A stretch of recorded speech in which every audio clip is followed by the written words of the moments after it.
I've been dying to ask you this forever. Yeah. So for 30 years, my job has been arguing, this guy's better than that guy, this guy's better than that guy, right? Like it's Sure. Kobe and it's Michael, and it's Michael and it's LeBron, and it's Magic and it's Larry, and it's Russell and it's Chamberlain. The great debates. All those debates. Yeah. As one of the people in those, as one of the people who's on the other side of that, how important is that to you, the way people perceive you relative to Michael Jordan, Larry Bird, LeBron James? It's hard for people to believe, but I really don't care.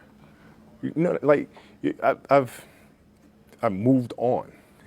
So like you have a career, you do the best you can with the 20 years I was very fortunate to play, and then you shelf it. You're done.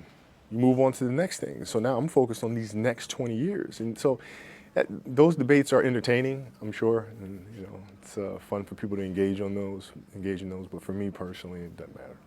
So when everyone gets into is LeBron better than Kobe, whatever it is, and you hear it, you can't not hear it. Oh, yeah, you sure. have like no reaction. Sure. No, I think the best way to explain it is I typically do not engage in things that I cannot definitively win.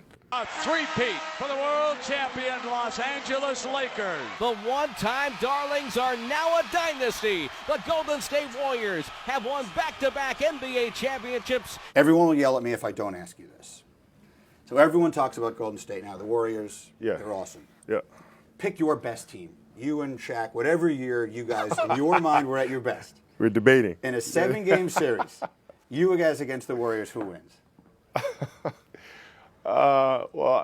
We would win. That's what I would say. What are they going to do with Shaq, right? I mean, now they have Boogie Cousins, so I mean, he might have been able to give you like a real tactical answer about it, it's really just a matter of who can impose whose will, right? And style of play. Right? Do we do a good job moving the ball, getting in the open areas and slowing the game down, or will Golden State control the tempo and control their pace with their shooting and their ball movement? So to be completely honest, it's hard to really tell who would win. I like our chances. Shaq was a handful, man, and you can't forget that he could run the floor like a guard, right? He moved like a guard, which is pretty scary.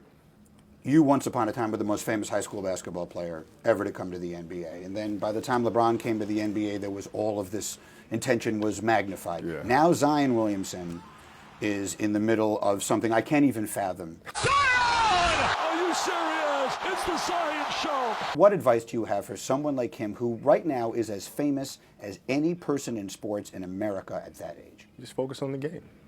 It seems very, very simple, but that's the challenge, right? You get people pulling you from different directions. You have different requests and opportunities, and that's fine, but you got to lock in and focus on the most important thing, which is the game. The biggest storyline of the entire NBA season now, it feels like, is the upcoming offseason.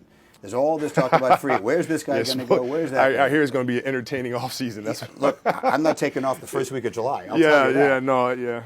What do you think? All the player movement, all the guys coming together. You played your whole career in Los Angeles through the good years and the bad years. A guy like Dirk, it almost feels like this is the end of that time. Does it diminish it in any way when these guys go from one place to another, team up to try and win? I don't think it diminishes it because everybody's doing it. So you wind up having a collection of teams that are competing against each other. You have all these super teams competing against each other. So it makes for good competition. It's certainly compelling as a fan. But yeah, you're right. I mean, it's different. I remember calling Dirk back when he was a free agent, and I called him. I said, Dirk, listen, I know you're not leaving Dallas. I get it, but I got to make the call. What do you think? He says, yeah, man, you're right, bro. I'm a lifer like you, man. We don't leave. And so it's just a different philosophy about it.